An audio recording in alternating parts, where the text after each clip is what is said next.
میرے بھائی یہ چاروں چیزوں پر جتنا زیادہ آپ نالج حاصل کر کے ایمان لائیں گے فرشتوں پر اتنا ایمان مضبوط ہوگا. اور یاد رکھو فرشتوں پر ایمان لانے کے فوائد، اس کے ثمرات، اس کے بینیفٹس کیا ہیں میں آگے ذکر کروں گا. لیکن یہاں ایک بات صرف ہلکے سے اشارہ کر کے گزرنا چاہتا ہوں. فرشتوں پر ایمان کا تعلق نا ہمارے زندگی کے سکون سے، ہمارے زندگی کی ترقی سے. ایسا نہیں ہے کہ صرف یہ ایمان کا تعلق ہم نے ایمان رکھا.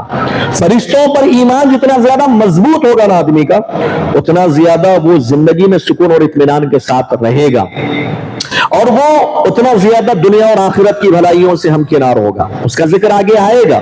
تو یہ مت سمجھنا کہ اس کا تعلق صرف ایمان سے نہیں، ہماری زندگیوں سے، ہمارے اعمال سے اس کا تعلق ہے. تو بہرحال یہ چار چیزیں علماء کرام نے فرشتوں پر ایمان لانے کے سلسلے میں ذکر کی. چار چیزوں پر ایمان لانا بیسکلی طور پر یہ جو ہے جاننا، اس کا علم رکھنا ضروری ہے. اہل علم کہتے ہیں ایک مسلمان کے لیے فرشتوں پر ایمان لانے میں کس حد تک یا کتنا ایمان لانا ضروری ہے، واجب. اب دیکھو یہ چار چیزیں ہر مسلمان کو یاد ہیں کیا؟ یاد نہیں ہے نا؟ یاد نہیں ہے. میں بتا رہا ہوں آپ کو، اب سمجھ میں آیا. لیکن کسی مسلمان سے جا کے پوچھو بھائی علماء چار باتیں بتائیے کیا ہے، بتاؤ، نہیں بتا پائیں گے. تو کیا وہ مومن نہیں ہے؟ کیا وہ مسلمان نہیں ہے؟ یہ چار چیزیں جو میں نے ذکر کیا، اگر ان چار چیزوں پہ ذہن میں رکھ کے آپ ایمان رکھتے ہیں تو یہ بہت اچھی بات ہے. لیکن کم از کم کتنا علم ہونا چاہیے فرشتوں کے بارے میں؟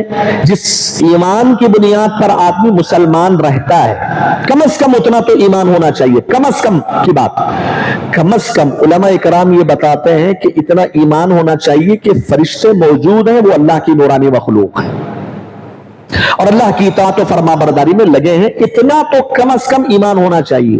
چاہے وہ عالم ہو، اسٹوڈنٹ ہو، تاجر ہو، کوئی بھی آدمی ہو، اس کے لیے اس کے دل میں اتنا تو یقین ہونا چاہیے کہ فرشتے موجود ہیں، وہ نورانی مخلوق ہے، اللہ کی اطاعت میں لگے. کم از کم اتنا تو ایمان ہونا چاہیے. اس کے علاوہ جو تفصیلات میں آپ کے سامنے ابھی ذکر کروں گا وہ ایمان لائیں گے، ان باتوں کو جانیں گے، آپ کے لیے اتنا ہی فائدہ ہے، آپ کے لیے اتنے ہی زیادہ بینیفٹس ہیں.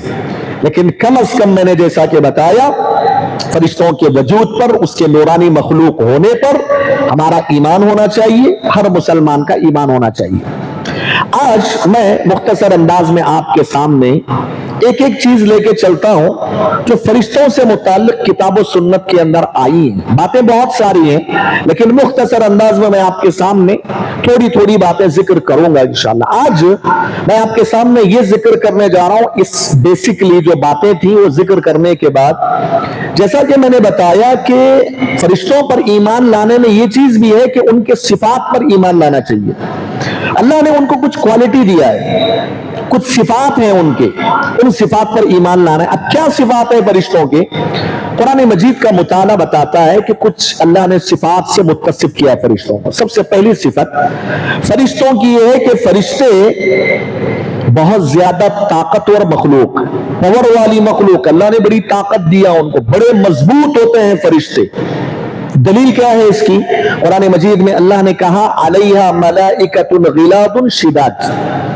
اللہ تعالیٰ جب جہنمی لوگوں کو جہنم میں داخل کرے گا نا تو جہنم میں سخت دل اور مضبوط قسم کے فرشتے مقرر ہوں گے ان پر، ان کو سزا دینے کے لیے، ان کو عذاب دینے کے لیے اللہ کی طرف سے. یہاں لفظ کیا استعمال کیا اللہ نے؟ غلاظ شداد. وہ سخت دل والے ہوں گے، طاقتور ہوں گے. دوسری جگہ اللہ تعالیٰ نے قرآن مجید میں جبرائیل امین کے بارے میں کہا ذی قوت عند ذی العرش مکین. ذی قوت کا مطلب قوت والے فرشتے، طاقت والے، پاور والے. ذی العرش، عرش والے کے پاس، عرش والے کے پاس اللہ کے پاس. اور مکین، مکین کا بڑے بلند مقام ہے. جبرائیل کا مقام نا دوسرے فرشتوں کے مقابلے میں اللہ کے پاس زیادہ ہے.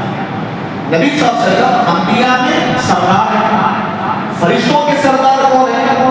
جبرائیل علیہ السلام. سمجھ رہے ہیں؟ جبرائیل کیا قرآن مجید میں دوسری جگہ اللہ نے کہا مطاع ثم امین. اللہ بہت بڑی بات اللہ نے کہا جبرائیل کے بارے میں، مطاع ثم امین. اللہ کے پاس جو ہے وہ ایسی شخصیت ہے، جبریل امین ایسی ذات، ایسی مخلوق ہے، ان کی بات مانی جاتی ہے، اللہ کے پاس ان کی بات مانی جاتی ہے، مطاع ثم امین امانت دار۔ تو یہ جبریل کے بارے میں اللہ نے کہا بہت طاقت والے ہیں، اس سے معلوم ہوا کہ فرشتے بڑے طاقت والے، قوت والے ہوتے ہیں۔ وہ حدیث بھی آپ کے ذہن میں ہونا چاہیے۔ پہلے نبی صلی اللہ علیہ وسلم کو جب طائف والوں نے پتھروں کی بارش برسائی، سزائیں دی، اتنا تکلیف پہنچایا کہ خون بہنے لگا، آپ کے جوتوں میں جمع ہو گیا، کرتے تھے میں آپ جو ہے باغیچے میں بیٹھ گئے تھک کے تکلیف میں۔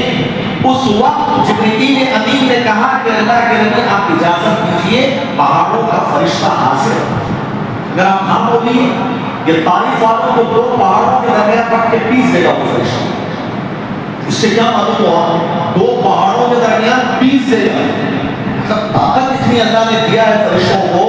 ارے وہ اللہ کا عرش اٹھائے ہوئے ہیں، اللہ کا عرش اٹھائے ہوئے ہیں فرشتے، معلوم آپ کو؟ تو اللہ نے سب سے پہلی صفت یہ ہے فرشتوں کی، وہ بڑی طاقت والے ہیں، قوت والے ہیں۔ دوسری صفت، اللہ تبارک و تعالیٰ نے فرشتوں کو بڑے بڑے جسموں والا بنایا، بڑے جسم ہیں ان کے، بڑی مخلوق ہے وہ اللہ تعالیٰ کی، سمجھ رہے ہیں؟ حضرت عائشہ صدیقہ رضی اللہ عنہا فرماتی ہیں پیارے نبی صلی اللہ علیہ وسلم نے جبریل امین کو اپنی پوری زندگی میں صرف 2 مرتبہ ان کی اصل حالت میں دیکھا۔ کتنی مرتبہ؟ 2 مرتبہ ان کی اصل حالت میں۔ جبریل اکثر کیا کرتے تھے، ایک صحابی رسول جن کا نام دحیہ کلبی تھا، ان کی شکل میں آتے تھے، ان کی شکل میں آتے تھے، انسان صحابی کی شکل میں آتے تھے، اللہ کے نبی کے پاس نہیں گئے۔ لیکن جبریل امین کو اللہ کے نبی نے 2 مرتبہ ان کی اصل روپ میں، ان کی اصل حالت میں دیکھا۔ ایک مرتبہ اس وقت جب سورۃ المدثر کی آیتیں نازل ہو رہی تھی، یا ایھا المدثر قم فانذر وربک، تو اس سچویشن کو مائیں عائشہ صدیقہ رضی اللہ عنہا کی الفاظ میں بیان کرتی ہیں، کہا کہ پہلے نبی صلی اللہ علیہ وسلم نے فرمایا کہ میں نے جبریل امین علیہ السلام کو ان کی اصل حالت میں 2 مرتبہ دیکھا۔ میں نے انہیں دیکھا کہ آسمان سے اترتے ہوئے، جبریل کو آسمان سے اترتے ہوئے دیکھا تو ان کا جسم، ان کا جسم، جبریل امین کا جسم آسمان سے لے کر زمین تک وصول، اللہ، آسمان سے لے کر زمین تک۔ پہلے حدیث میں آتا ہے کہ پہلے نبی نے سر اٹھایا جبریل کو دیکھی، اللہ۔ حضرت عبداللہ بن مسعود رضی اللہ عنہ فرماتے ہیں، بعض علماء نے اس اثر کو صحیح قرار دیا، کہتے ہیں کہ رسول اللہ صلی اللہ علیہ وسلم نے جب جبریل امین کو علیہ السلام کو ان کی اصل صورت میں دیکھا، ان کے 600 پر تھے۔ کتنے پر؟ 600 پر تھے، 600 پر جبریل، سب سے زیادہ اللہ نے پر دیا، 600 پر۔ اور کہتے ہیں ایک ایک پر ان کا آسمان کے کناروں کو چھایا ہوا ہے، اور کہتے ہیں عبداللہ بن مسعود ان کے پاؤں سے مختلف قسم کے رنگ اور قیمتی موتی گر رہے تھے۔ یہ اثر بتاتا ہے کہ فرشتوں کو اللہ تبارک و تعالیٰ نے بڑے جسموں والا ہے۔ ایک اور حدیث جس سے آپ اندازہ لگا سکتے ہیں، پہلے نبی صلی اللہ علیہ وسلم فرماتے ہیں کہ جن فرشتوں نے اللہ کے عرش کو اٹھایا ہوا ہے، کتنے بڑے معلوم، کتنے بڑے؟ پہلے نبی فرماتے ہیں ان کے کان اور کندھے کے بیچ کا جو فاصلہ ہے، ڈسٹینس 700 سال کی مسافت کا ہے۔ کتنے 100 سال کا؟ 700 سال کی مسافت کا ڈسٹینس خالی کان سے اور کندھے کے بیچ۔ کتنے بڑے ہوں گے آپ اندازہ نہیں لگا سکتے۔ اللہ تبارک و تعالیٰ نے پہلے صفات ذکر کی، جتنے صفات ذکر کیا اس پہ ایمان لانا، یہ سب ایمان لاتے ہیں۔ 700 سال کی مسافت ہے، اتنے بڑے جسموں والا اللہ نے بنایا ہے ان کو۔ تو یہ دوسری صفت ہے جو فرشتوں کی کتاب و سنت کے اندر بیان۔ تیسری صفت فرشتوں کی، تمام کے تمام فرشتے یکساں نہیں ہیں۔ ایسا نہیں ہے کہ وہ ایک ہی کیٹیگری کے ہیں، ایک ہی صفت کے ہیں، ایسا نہیں، بلکہ قرآن میں اللہ نے کہا کچھ فرشتوں کو اللہ تبارک و تعالیٰ نے 2 پر دیا، کسی کو 3 دیا، کسی کو 4 دیا، کسی کو 600 دیا، ایسا کہتے ہیں۔ سورۃ الفاتر کے شروع حصے کو آپ پڑھیے، آپ کو پتہ چلے اللہ نے واضح الفاظ الحمدللہ فاطر السماوات والارض جاعل الملائکۃ رسلا اولی اجنحۃ مثنی وثلاث ورباع یزید فی الخلق ما یشاء۔ اللہ کہتا ہے کہ تمام کی تمام تعریفیں اس اللہ کے لیے جو آسمان اور زمین کو بغیر مثال کے پیدا کیا، بغیر ماڈل کے پیدا کیا، اور اللہ نے فرشتوں کو پر والے بنایا ہے، یہ ان کی صفت ہے، پر دیا ہے اللہ تعالیٰ نے فرشتوں۔ کہا کسی فرشتے کو 2 دیا، کسی فرشتے کو 3 دیا، کسی کو 4 دیا، اور اللہ جسے چاہتا ہے مزید دیتا ہے، جیسے جبریل کو 600۔ تو یہ فرشتوں کی تیسری صفت میں نے آپ کے سامنے ذکر کی کہ وہ ایک جیسے نہیں ہیں، الگ الگ ہیں، اس میں بھی کسی کو 2 پر ہے، کسی کو 3، کسی کو 4، کسی اور کو اور زیادہ ہے۔ اسی طریقے سے چوتھی صفت یہ ہے فرشتوں کی، جو کتاب و سنت کے اندر ان کی صفت کو بیان ہوگی، فرشتے نا بڑے خوبصورت، اللہ نے ان کو کیا کیا، بڑا خوبصورت بنایا ہے، نورانی مخلوق ہے، ظاہر بات ہے اللہ نے نور سے پیدا کیا تو بڑے خوبصورت ہے وہ، لیکن یہ الگ بات ہے کہ کبھی کبھار اللہ تعالیٰ ان کو قبیح شکل میں بھی ظاہر کرتا ہے، مخلوقات بری شکل میں کبھی کبھار اللہ چاہتا ہے۔ حدیث سلسلے میں بہت ساری ہیں، جیسا کہ انسان جب اس کے رشتہ دار قبر میں اسے دفن کر کے چلے جاتے ہیں، وہ گنہگار ہوگا، نافرمان ہوگا، فاسق اور کافر ہوگا، پہلے نبی فرماتے ہیں کہ فرشتہ آتا ہے قبر، اتنی بدترین شکل میں آتا ہے کہ وہ قبر میں دفن انسان ڈر جاتا ہے، بولتے ہیں تیرا چہرہ کتنا بدترین ہے، تیرا چہرہ تو برائی لانے والا معلوم ہوتا ہے، تو کون؟ اس کا مطلب یہ ہوا کہ فرشتوں کو اللہ کبھی کبھی بری شکل میں بھیجتا ہے، لیکن فرشتوں کو اللہ تبارک و تعالیٰ نے بیسیکلی خوبصورت بنایا ہے، خوبصورتی دیا ہے۔ اس کی دلیل کیا ہے؟ حضرت جبریل علیہ السلام کے بارے میں اللہ تعالیٰ نے فرمایا ذو مرۃ فاستویٰ، کیا فرمایا؟ ذو مرۃ فاستویٰ۔ حضرت عبداللہ بن عباس رضی اللہ تعالیٰ عنہما اس آیت کی تفسیر کا بیان کرتے ہیں، ذو مرۃ کا مطلب یہ ہے انتہائی خوبصورت دکھائی دینے والے جبریل۔ امام قتادہ رحمہ اللہ کہتے ہیں کہ ذو مرۃ فاستویٰ کی آیت کا مطلب یہ ہے کہ جبریل امین لمبے ہیں اور حسن و جمال والے ہیں، بڑے حسین ہیں، بڑے خوبصورت۔ اسی طریقے سے یوسف علیہ السلام کو اللہ تبارک و تعالیٰ نے آدھی خوبصورتی دے دیا تھا۔ یہ جیسا کہ جب اللہ کے نبی معراج کے گئے تھے تو دیکھا کہ یوسف بہت خوبصورت نظر آ رہا ہے، کہ اتنی خوبصورتی کہاں سے؟ تو وہاں کہا گیا کہ آدھی خوبصورتی یوسف کو اللہ نے دیا تھا علیہ السلام۔